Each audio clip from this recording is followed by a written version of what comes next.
today's video, I will be showing y'all clips from adoptions gone wrong. That's all I'm gonna say. So keep watching.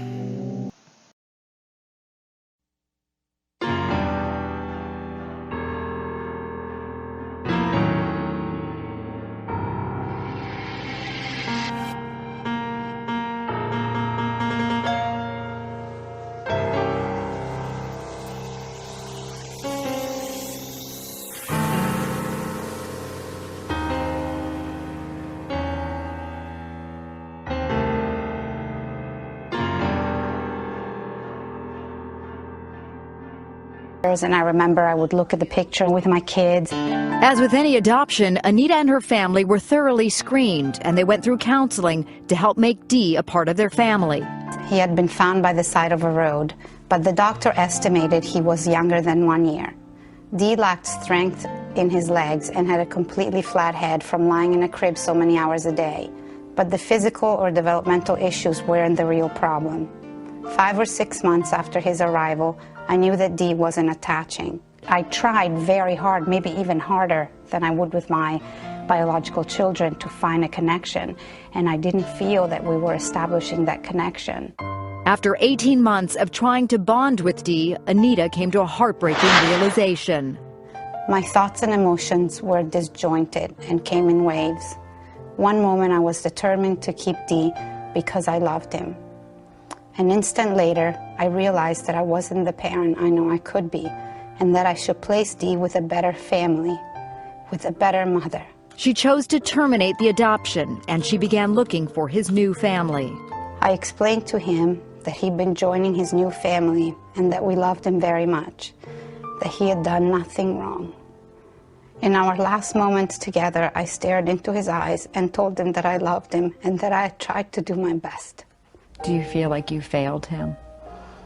I'm not sure that I failed him. I loved him and I tried my best. In that respect, I didn't fail him. Okay, well, you know, this is a tough case coming up. A set of twins is born to a surrogate mother. She decides she wants to keep the babies from the couple who paid her, but neither the birth mother nor the adopted parents is biologically related to the twins, so whose babies are these? Juju's here with the story. And Juju, this raises all kinds of emotional and philosophical questions about parenthood. Absolutely, and legal questions too, because this case really strikes at the very heart of what it means to be a mother. Is it defined by a genetic link, or is it the act of actually giving birth? There are roughly 750 births a year involving gestational surrogacy, where none of the potential parents are related to the babies. And what happened in this case is a legal nightmare for the couple who placed their trust in a surrogate. Well, this is Ethan and Bridget's nursery.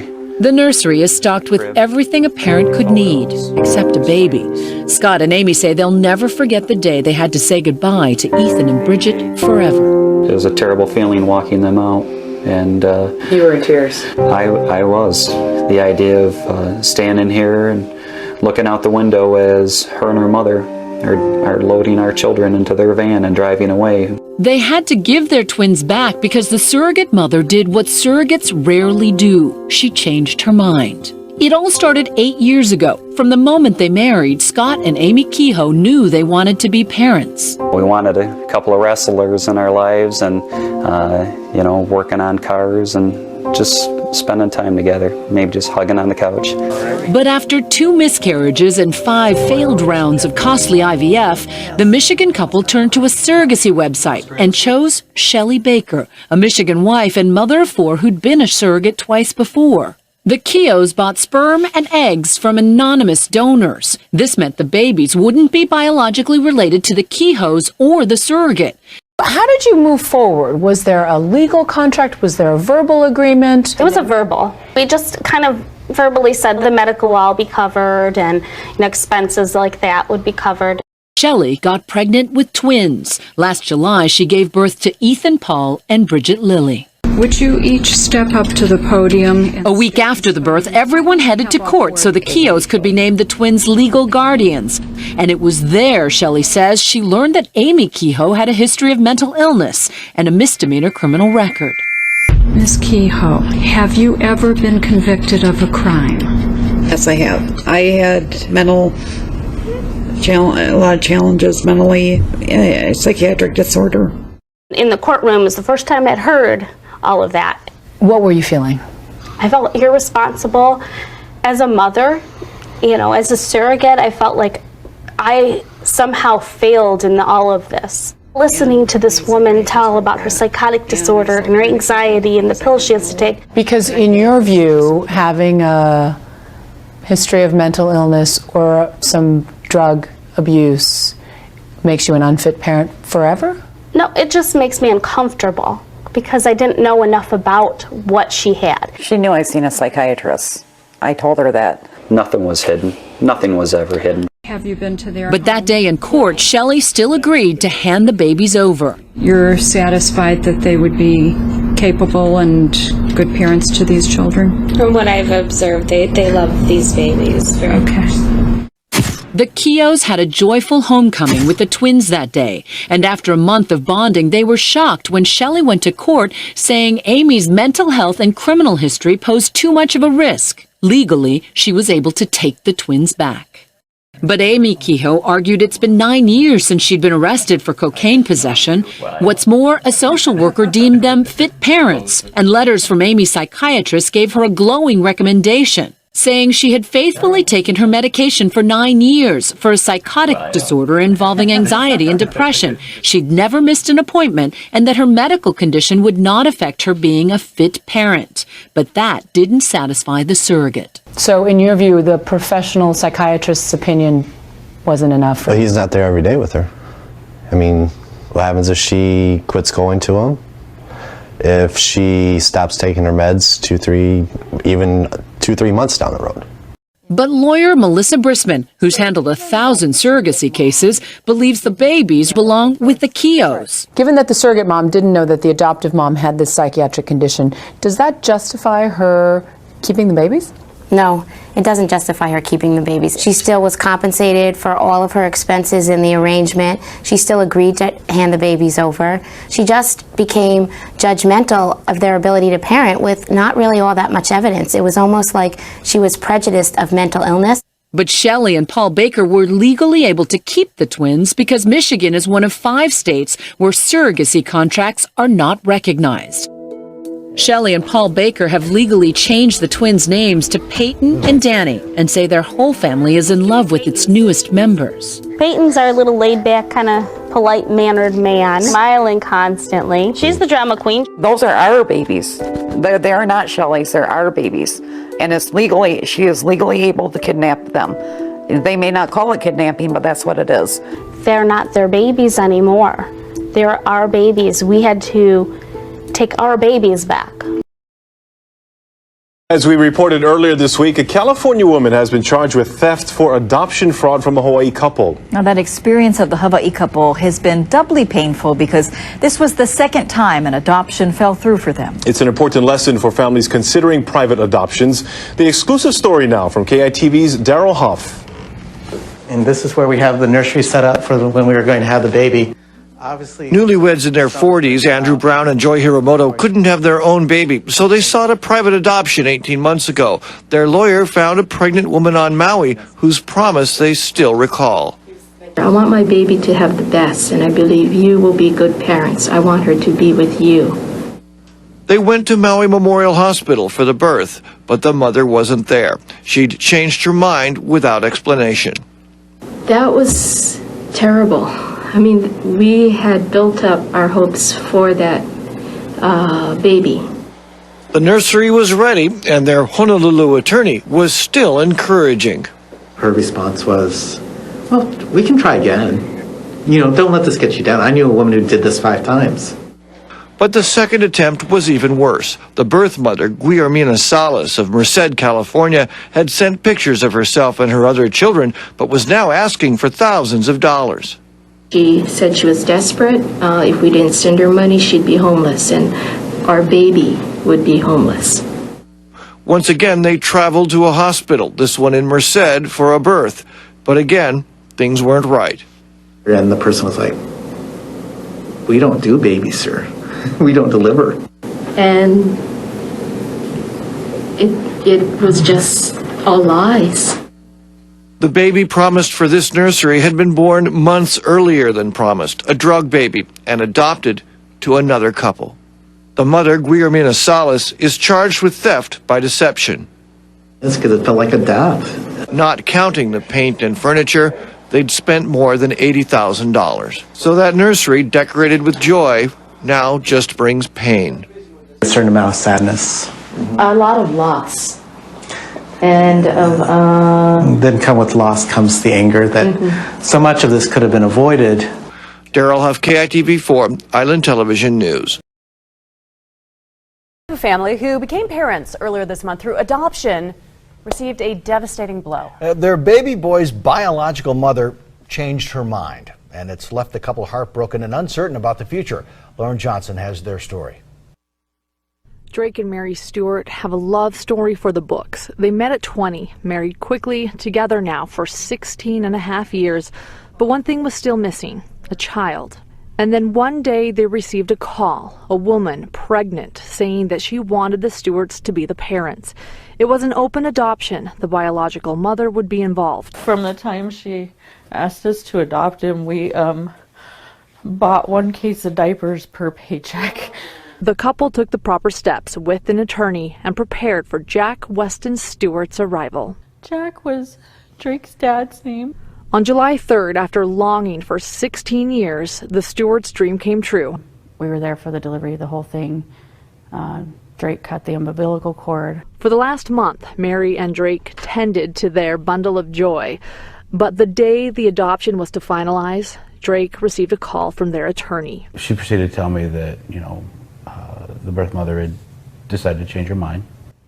Our whole future was tied up in, okay, where are we going to go next with Jack? What's the next plan? Like, everything was about existing with him. That same day, Jack was taken from their home, and the Stewarts are now trying to rebuild, to mourn, wondering if they can ever adopt again. Money is now slim. Everything at this point in time, we're at about $20,000. They paid for things like a lifetime of counseling for the biological mother, although they're now wondering how to afford their own counseling. And although Idaho does have a law to request all money back for an adoption that fails, it was a private adoption, and to take money from Jack's biological mom seems wrong. They want him to have a good life and be taken care of. We could rack up more attorney fees and then never see that money. And, what effect is that going to have on Jack? And so the same community that rallied for the Stewarts when Jack was coming into their lives, the same community who bought them gifts and had yard sales to earn money for the adoption, is now trying to raise money to help the family with their loss. And sometimes the hardest part about this is understanding the why and waiting to see. And part of our conversation has been, maybe there's a child out there that needs us more than Jack. But sometimes that's hard to accept and invest so much love. It was supposed to be the best day of their lives, but a local couple says a private adoption was stopped after the state of Illinois stepped in. Tonight, their baby room sits empty. And they say they're getting stonewalled. Investigative reporter Chris Negus is stepping in to find out what went wrong. This is her bed. Tanya and James Ray are heartbroken. Swings and car seats, diaper bags, strollers. And it's all just sitting here waiting for her. After struggling with infertility, the Jerseyville, Illinois couple arranged to adopt a baby girl. Through their attorney, a petition for adoption was filed in court. So was other important paperwork. In October, the birth mother called them with the news they were waiting for. I got the call and she said, it's time, it's time. Suddenly, all the years of heartache melted away. This picture here was about 10 minutes after she was born. The Rays spent several days in the hospital bonding and cuddling the brand new baby girl. But as they were getting closer to going home, the situation changed. The baby started having some withdrawals, so they told us that she would be staying longer. The baby's birth mother, Alicia Cobb, admits she struggled with drug use. I was originally on heroin. I had stopped and was on methadone For Cobb, life has been difficult. She has 8 children, but custody of none of them. At some point after giving birth, the Illinois Department of Children and Family Services received a hotline call regarding a risk to the child. So DCFS took temporary custody. The Rays say they were cut out of the process. When you've got a family who's sitting here ready to take this baby and give her the life that she deserves, and the state takes on another child that they can't afford to support, I don't get it. So what kind of answers are you guys getting from DCFS? None. I asked if the birth mother had a change of heart. Why do you want to give your baby up for adoption? It was what's best for her. I financially can't take care of her right now, and they can't have kids, and I'd rather give them the gift and them the chance to do it, and I still have a chance to see her. Is it your wish that the Rays adopt your daughter? It is. You want that to happen? Yes. Do you know why that hasn't happened? Because of DCFS. Should the state of Illinois at least consider the wishes of the birth mother? Well, they absolutely should. Dr. Ryan Hanlon is an adoption advocate. He's the vice president of the National Council for Adoption. In general, there's a process where birth parents can identify who they want to be the adoptive parents, even in a situation where the child welfare system is involved. In this case, Cobb says she doesn't know the identity of the biological father. Despite the court filings in Jersey County, the Rays say it was a Madison County judge that denied their motion to intervene. DCFS says that's not something they can address. Madison County courts say since juvenile proceedings are strictly confidential, we cannot comment or confirm there's a case in Madison County. All parties involved feel powerless. And there's no reason why, no answers, no, here's what you can do, let me try to help you, you're nice people. Nobody will listen to us. A death threat from son to mother. He had told me over and over that he would kill me in my sleep. Now her terror has turned to shock because of a lawsuit filed that says she and her husband might be the ones charged. It's an adoption story with a frightening twist. Now the adopted child is in a psychiatric treatment hospital. The parents not only fear for their lives, they claim in a lawsuit the state is threatening them with parental neglect. Greg and Tanya Burnett say when they got married, they knew they wanted biological children, but they also wanted to adopt a child, in their words, to make a child's life better. They knew it wouldn't be easy, but they had no idea they would fear for their lives. We saw him and we fell in love with his mannerisms, the way he was talking about playing baseball. He just was adorable. Greg and Tanya Burnett were matched with a child we'll call Alex, and the adoption was later approved. We didn't expect any child, going on 10 years old, to come into our home without issues. Adoption itself is trauma. The first year was what they call a honeymoon period. It was perfect. It wasn't until he started to feel secure that he started to test us. If I push you down the stairs, are you going to get rid of me or are you still going to love me? If I attack the family pet, are you going to get rid of me or are you still going to love me? According to the Burnett's lawsuit, before Alex was adopted, he suffered horrible abuse and abandonment that manifests itself in multiple psychological disorders, including reactive attachment disorder.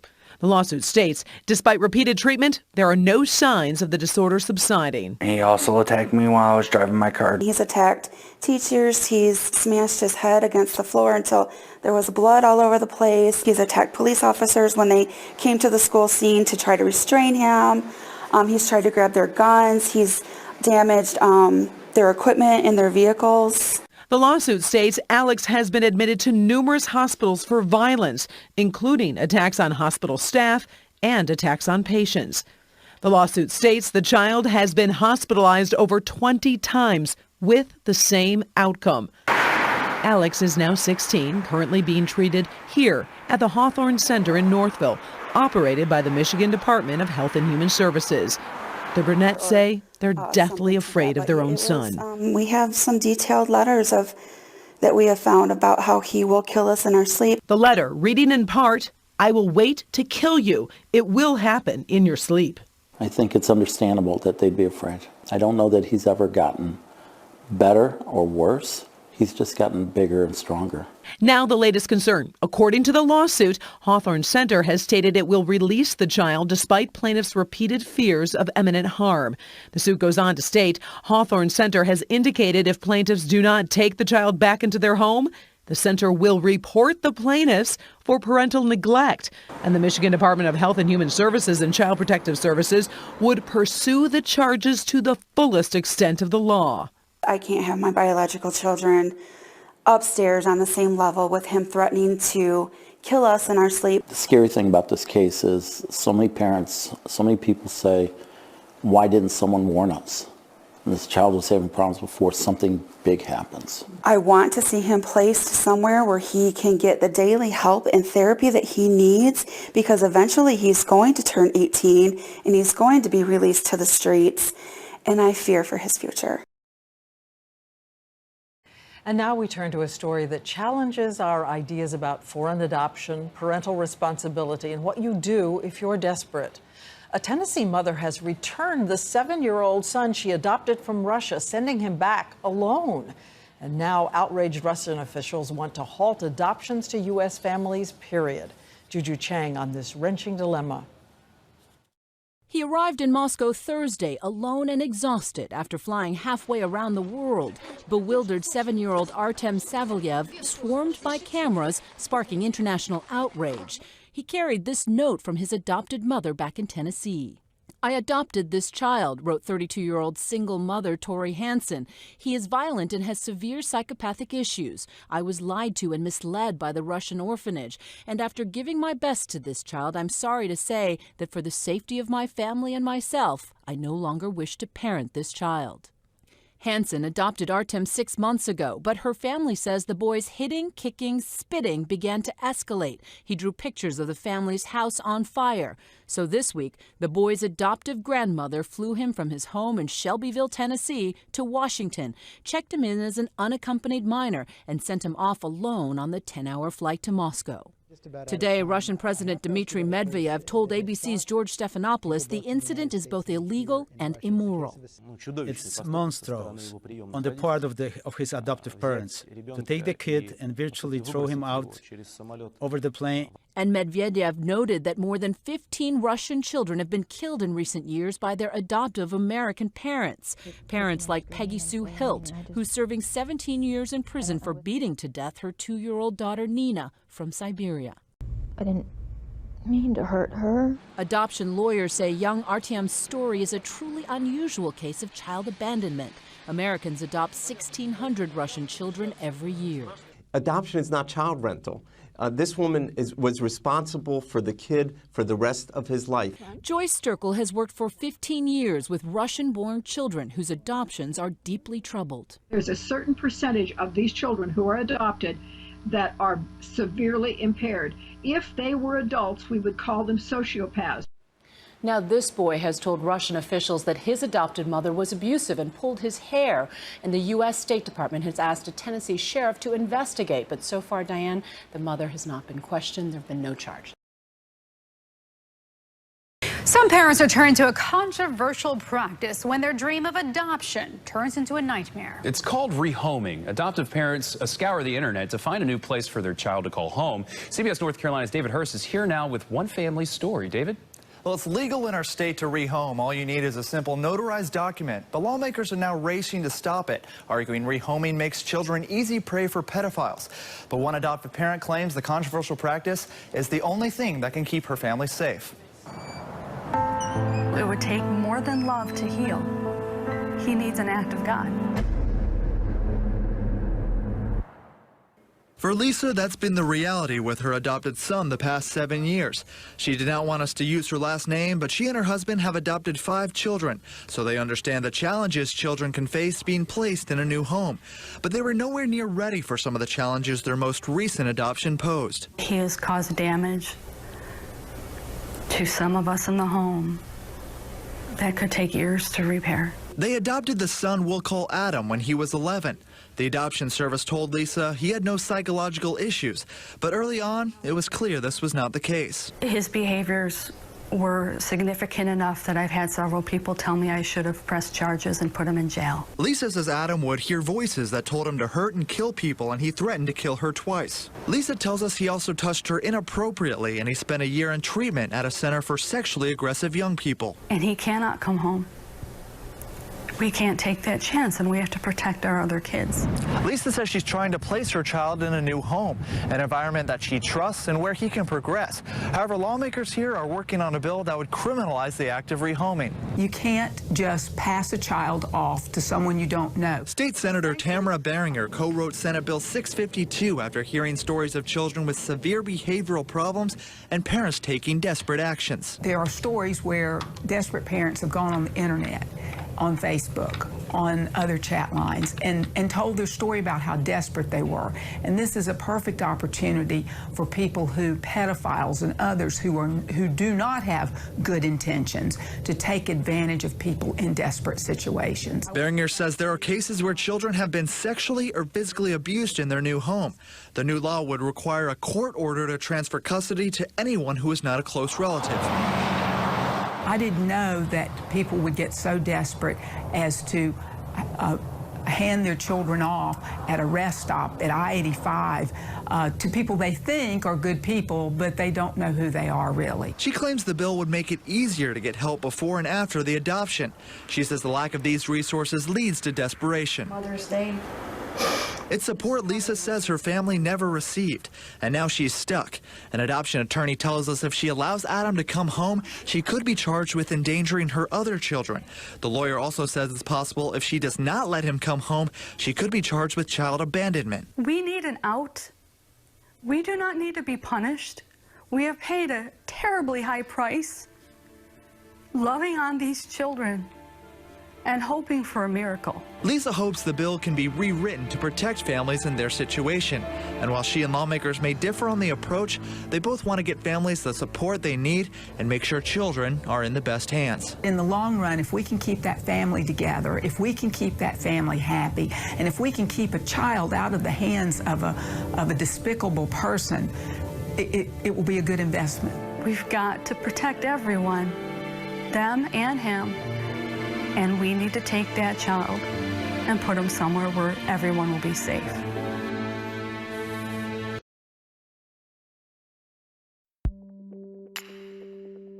So what are your thoughts? Do you think that parents that adopt children should be allowed to return the children if things don't work out? What do you think? Please share your thoughts below. Let's get this conversation started. And again, thank you all for watching. Please thumbs up this video. Make sure you share it. And most of all, if you have not already done so, please subscribe. New videos every week. Thank you.